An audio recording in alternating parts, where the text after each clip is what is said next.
of panel joint serration and edge alignment to direct reflected waves away from the aircraft in uniformly narrow angles. Considerable attention is paid to the removal or filling of unnecessary surface join gaps and resonant cavities. Where the F-A-18E used grills to cover various accessory exhaust and inlet ducts, the F-A-18E/F uses perforated panels that appear opaque to radar waves at the frequencies used. Avionics, edit. Initially, the Super Hornet's avionics and software had a 90% commonality with that of the F-A-18C/D fleet at the time, with further upgraded avionics introduced in successive blocks. Differences include an up-front touchscreen control display, a large multi-purpose color liquid crystal display, and a fuel display. The Super Hornet has a quadruplex digital fly-by-wire system, as well as a digital flight control system that detects and corrects for battle damage. Initial production models used the APG-73 radar, later replaced by the AN/APG-79 Active Electronically Scanned Array, AESA. The AN/ASQ228 ATFLA, Advanced Targeting Forward-Looking Infrared, is the main electro-optical sensor and laser designator pod for the Super Hornet. The communications equipment consist of an AN/ARC210 VHF/UHF radio and a MIDS JTRS low-volume terminal for have-quick, SYNCGAS and Link 16 connectivity. The defensive countermeasures of Block I aircraft includes the AN/ALR67 V3 radar warning receiver, the AN/AL47 countermeasures dispenser, the AN/AL50 tote decoy and the AN/ALQ165 airborne self-protect jammer, ASPJ. Block II aircraft replaced the ALQ-165 with the AN/ALQ-214 Integrated Defensive Countermeasures (IDECM) system, consisting of internally mounted threat receivers and optional self-protection jammers. Interior and exterior lighting on the Block II was changed to allow the use of night vision devices. The older AL-50 decoys are being replaced by AL-55 tote decoys, which can transmit jamming signals based on data received from the IDECM. Beginning in 2005, Block II aircraft were fitted with the AN/APG-79 AESA radar, capable of executing simultaneous air-to-air and air-to-ground attacks, and providing higher quality high-resolution ground mapping at long standoff ranges.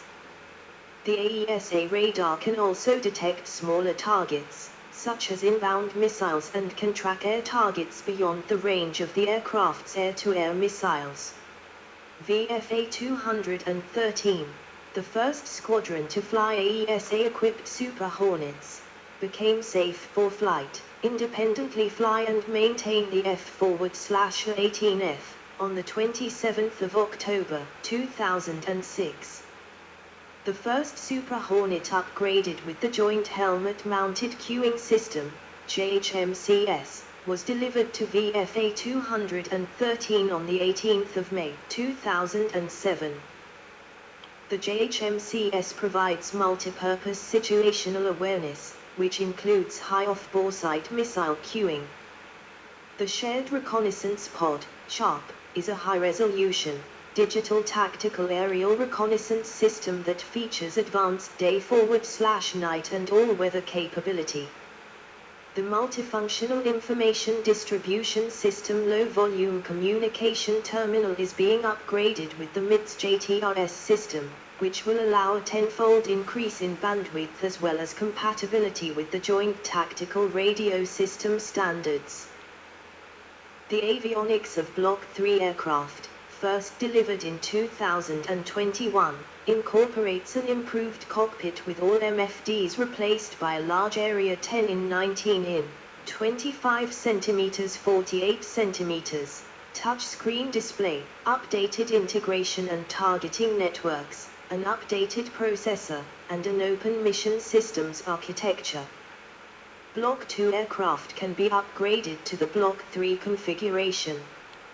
For passive infrared detection and targeting, the aircraft can carry the AN/ASG-34V1IRST-21 sensor contained in a modified centerline FPU-13 external fuel tank.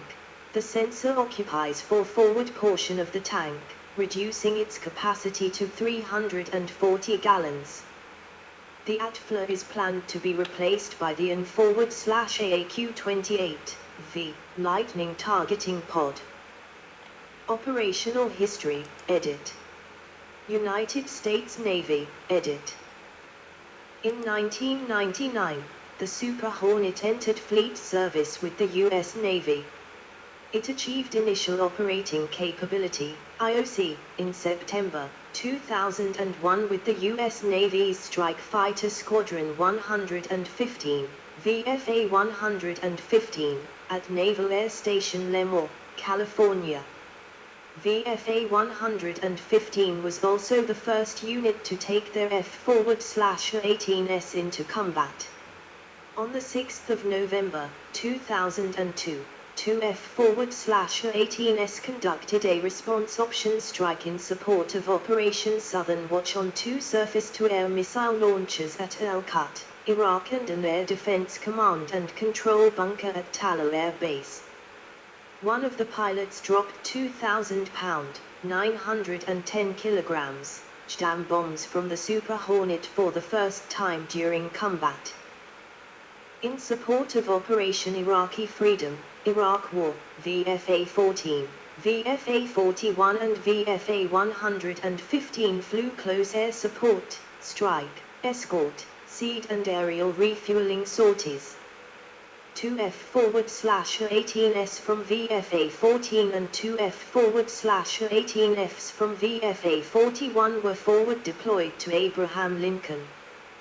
The VFA-14 aircraft flew mostly as aerial refuelers and the VFA-41 fighters as forward air controller, airborne, or FAC-OS.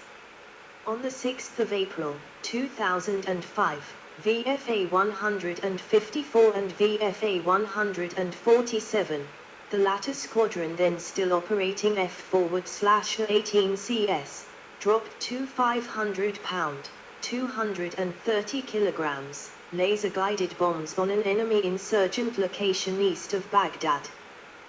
On the 8th of September, 2006, VFA-211 F-A-18Fs expended GBU-12 and GBU-38 bombs against Taliban fighters and Taliban fortifications west and northwest of Kandahar as part of Operations Medusa and Enduring Freedom.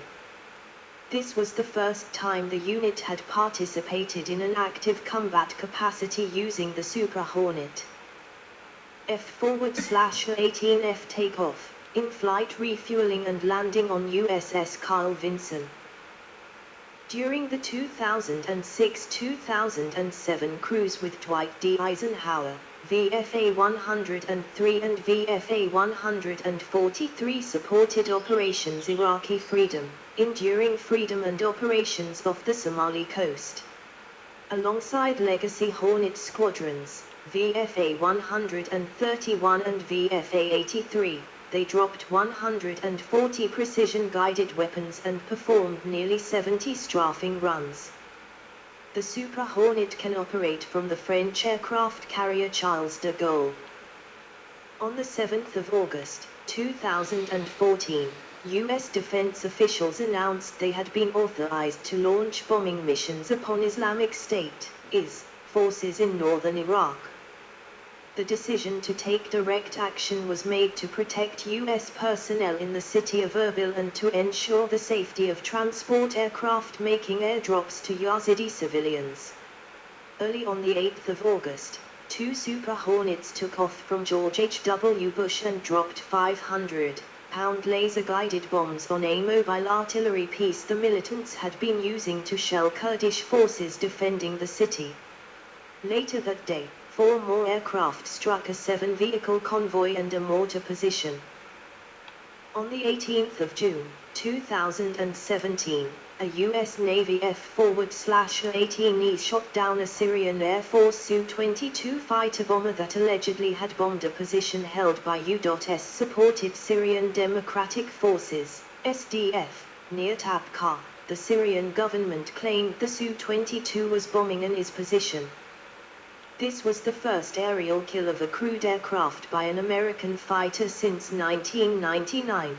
The first by the Navy since the 1991 Persian Gulf War, the first kill by a Super Hornet, and the third kill by an F-A-18E. An E-3 sentry issued several warnings to the Su-22 and, after it dropped bombs near SDF fighters, the F-A-18E, piloted by Lieutenant Commander Michael Mogtremel, a pilot assigned to Strike Fighter Squadron 87 aboard the carrier George H.W. Bush, independently chose to shoot it down based on established rules of engagement.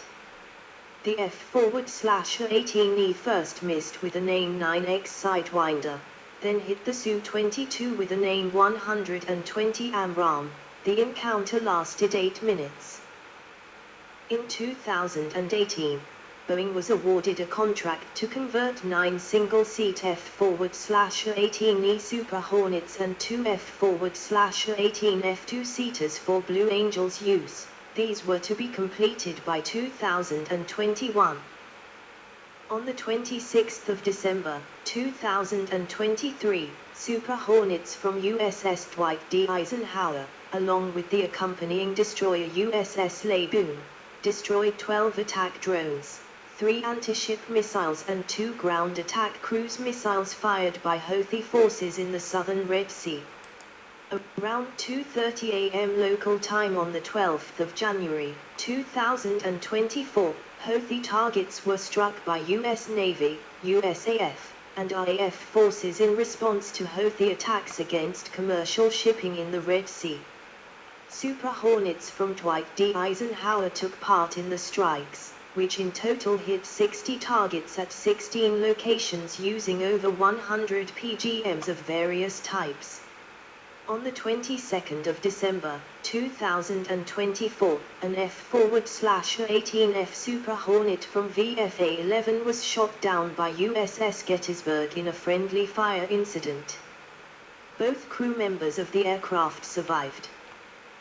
On the 28th of April, while under attack by missiles and drones from the Houthis, Harry S. Truman made a hard turn and a F-A-18E Super Hornet from VFA 136, which was being towed in the hangar, fell overboard as a result.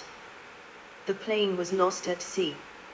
On the 6th of May, a second Super Hornet was lost when arresting gear failed to catch the plane during landing. Royal Australian Air Force, edit. On the 3rd of May, 2007, the Australian government signed a $2.9 billion contract to acquire 24 F-A-18Fs as an interim replacement for the Royal Australian Air Force's RAF, aging F-111s. It was reported that the order would also address any difficulties that might be caused by a need to quickly replace the RAF's existing fleet of classic F-A-18A/B Hornets in the event of delays to the F-35 program. The total cost of the purchase, with training and support over 10 years, was expected to be $6 billion, $4.6 billion. The order was controversial. Air Vice Marshal, retired, Peter Criss, said that he was absolutely astounded that $6 billion would be spent on an interim aircraft, and cited the U.S. Senate Armed Services Committee, to the effect that the excess power of the Block I Super Hornet was inferior to that of the MiG-29 and Su-30, both of which were being operated by, or were on order for, air forces in Southeast Asia. Another former senior RAF officer, Air Commodore, Red Ted Bushell, stated that the F-A-18F could not perform the strategic deterrent /strike role of the F-111C, and the latter could continue to operate until 2020 at least. On the 31st of December, 2007, the new Australian Labor government announced a review of the RAF's aircraft procurement plans, citing suitability concerns, the lack of a proper review process, and beliefs that an interim fighter was not needed. On the 17th of March, 2008, the government announced that it would proceed to acquire 24 F-18Fs. Defense Minister Joel Fitzgibbon called the Super Hornet an excellent aircraft, and indicated that costs and logistical factors contributed to the decision. The F-111's retirement was irreversible. Only the F-18F could meet the time frame, and that termination involved significant financial penalties and create understandable tensions between the contract partners. The Block II aircraft offered include installed engines and 6 spares, APG-79 AESA radars, Link 16 connectivity, LAU-127 guided missile launchers, and /AL-55 fiber optic towed decoys and other equipment. On the 27th of February, 2009, Fitzgibbon announced that 12 of the 24 F-18Fs would be wired on the production line for future modification as Boeing EA-18G Growlers at an additional cost of $35 million. The final decision on the EA-18G conversion, at a cost of $300 million, would be made in 2012. An Australian F-18F during a 2017 combat mission in the Middle East. The first RAF F-18F made its first flight from Boeing's factory in St. Louis, Missouri, on the 21st of July, 2009. RAF crews began training in the U.S. in 2009. The first 5 F-18Fs arrived at their home base, RAF Base Amberley in Queensland, on the 26th of March, 2010, and were joined by 6 more aircraft on the 7th of July, 2010. After 4 more aircraft arrived in December, 2010, the first RAF F-18F squadron was declared operational on the 9th of December, 2010. In 2008, U.S. export approval was sought for EA-18G Growlers. In December 2012, Australia sought cost information on acquiring a further 24 F-18Fs, which may be bought to avoid a capability gap due to F-35 delays. In February 2013, the U.S. Defense Security Cooperation Agency notified Congress of a possible foreign military sale to Australia for up to 12 F-18E/Fs and 12 EA-18Gs with associated equipment, training and logistical support. In May 2013, Australia announced the order of 12 new EA-18Gs instead of converting any F-18Fs. In June 2014, Boeing received a contract for 12 EA-18Gs. The first was rolled out on the 29th of July 2015. On the 24th of September 2014, 8 RAF F-18Fs, along with a KC-30, a tanker, an early warning aircraft, and 400 personnel arrived in the United Arab Emirates to take part in operations against Islamic State, IS, militants. On the 5th of October 2014, the RAF officially started combat missions over Iraq using a pair of F-18Fs armed with GPS-guided bombs. They returned safely to base without attacking targets. On the 8th of October 2014, an RAF F-18F conducted its first attack, dropping 2 bombs on an ISIL facility in northern Iraq. In 2017, EA-18Gs replaced No. 6 Squadron RAF's F-18Fs, which were then transferred to No. 1 Squadron RAF. On the 8th of December, 2020, F-A-18E FA-44-223 rolled into a ditch while attempting to take off at Rafe Base Amberley. The crew ejected. An eyewitness reportedly observed smoke from one of the engines. A day after the incident, the RAF grounded the fleet of 24 Super Hornets and 11 Growlers while the incident was investigated. The cause was determined to be pilot error. The Super Hornet was repaired and returned to service in mid-2021. Kuwait Air Force, edit. In May 2015, the Kuwait Air Force was reportedly planning to order 28 F-A-18E/Fs with options for an additional 12. However, in June 2015, it was reported that Kuwait was considering a split purchase between the Eurofighter Typhoon and the F-A-18E/F. On the 11th of September 2015, Kuwait signed an agreement for 28 Eurofighters. In November 2016, a proposed Kuwaiti sale of 32 F-A-18E and 8 F-A-18F fighters, armaments, and associated equipment was approved by the U.S. State Department. In June 2018, the Kuwaiti government ordered 22 F-A-18s and 6 F-A-18Fs via a $1.5 billion contract. The aircraft were scheduled to be delivered by January 2021, but were rescheduled to be delivered later due to the COVID-19 pandemic. Potential operators, edit. Boeing has pitched the F-A-18E/F to numerous countries, particularly those that operate the legacy Hornet, as it was supposed to be a logical progression from the Hornet to the Super Hornet, with its logistics, weaponry and training commonalities. So far only the US Navy, Australia, and Kuwait have ordered and received the Super Hornet. Malaysia, edit.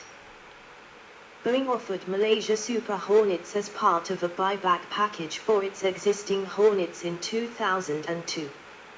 However, the procurement was halted in 2007 after the government decided to purchase the Sukhoi Su-30 MKM instead. Chief General Datuk Nik Ismail Nik Mohammed of the Royal Malaysian Air Force, RMF, indicated that the Air Force had not planned to end the Super Hornet buy, stating that such fighters were needed. Separately, the Super Hornet is a contender for the MRCA program, under which the RMF seek to equip 3 squadrons with 36 to 40 new fighters with an estimated budget of RM6 billion to RM8 billion, $1 and 84 cents billion to $2 and 46 cents billion. Other competitors are the Eurofighter Typhoon, Dassault Rafale and Saab JAS-39 Gripen. Failed bids, edit. Belgium, edit. Main article, Lockheed Martin F-35 Lightning II procurement Belgium. On the 12th of March, 2014, Belgian newspaper De Morgan reported that Boeing was in talks with the Belgian Ministry of Defense about the Super Hornet as a candidate to replace Belgium's aging F-16 fleet.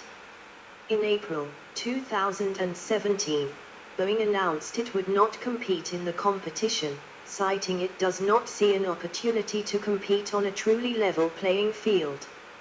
On the 25th of October, 2018, Belgium officially selected the offer for 34 F-35s to replace its fleet of around 54 F-16s. Brazil, edit. Main article, Saab JAS-39 Gripen Brazil. Boeing proposed the Super Hornet to the Brazilian government in response to an initial requirement for 36 aircraft, with a potential total purchase of 120. In October 2008, the Super Hornet was reportedly selected as one of 3 finalists in Brazil's fighter competition. However, news of National Security Agency spying on Brazilian leaders caused animosity between Brazil and the US.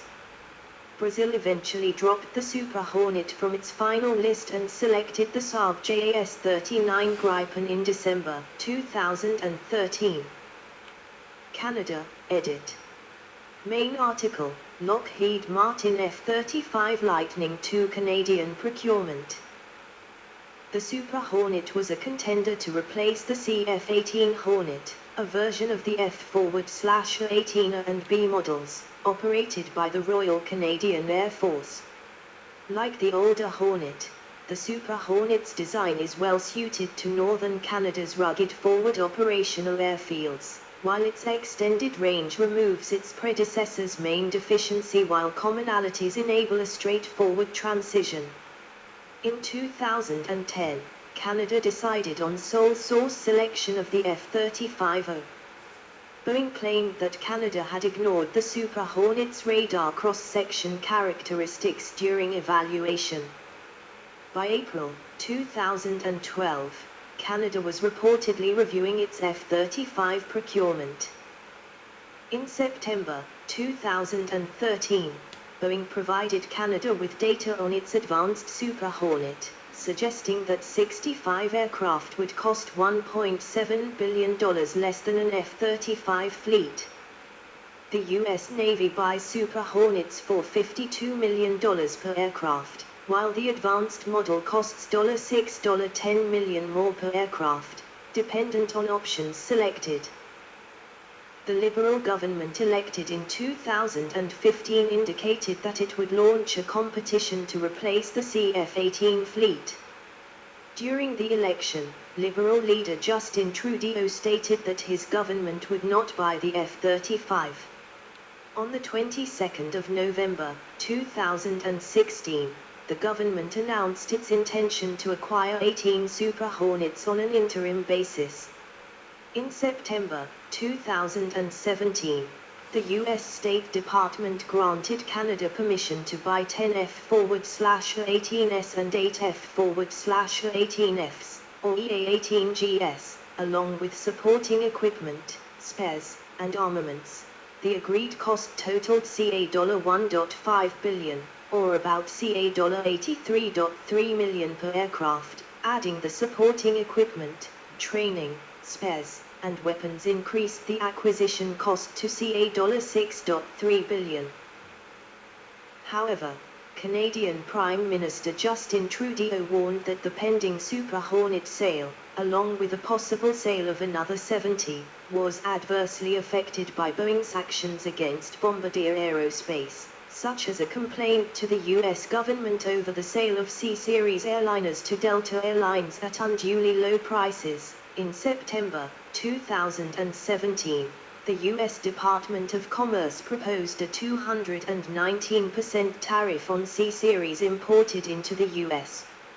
In January 2018, the USIT commissioners unanimously ruled against Boeing that the U.S. industry is not threatened and no duties will be imposed. In late 2017, the Canadian government agreed with Australia to purchase 18 used F-18 Hornets as an interim measure.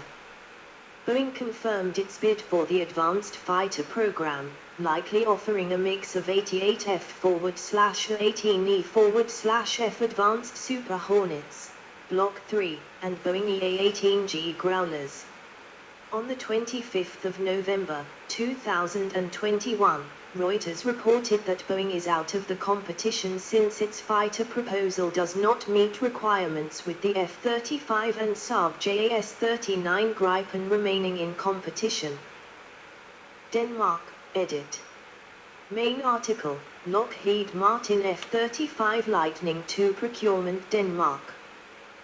In 2008, the Royal Danish Air Force was offered the F-18E/F Super Hornet as one of 3 fighters in a Danish competition to replace 48 F-16M/BMs. The other contenders were the F-35, a Joint Strike Fighter, and the Eurofighter Typhoon. Denmark is a Level 3 partner in the JSF program. The final selection was originally planned for mid-2015, where 24 to 30 fighters were expected. In April 2014, the Danish Ministry of Defense handed over a request for binding information, RBI, that specifically listed the F-A-18E F2-seat variant. In December 2015, the decision was postponed to 2016, with the final order's details pending negotiations. In May 2016, the Danish government recommended to Parliament that 27 F-35s should be procured instead of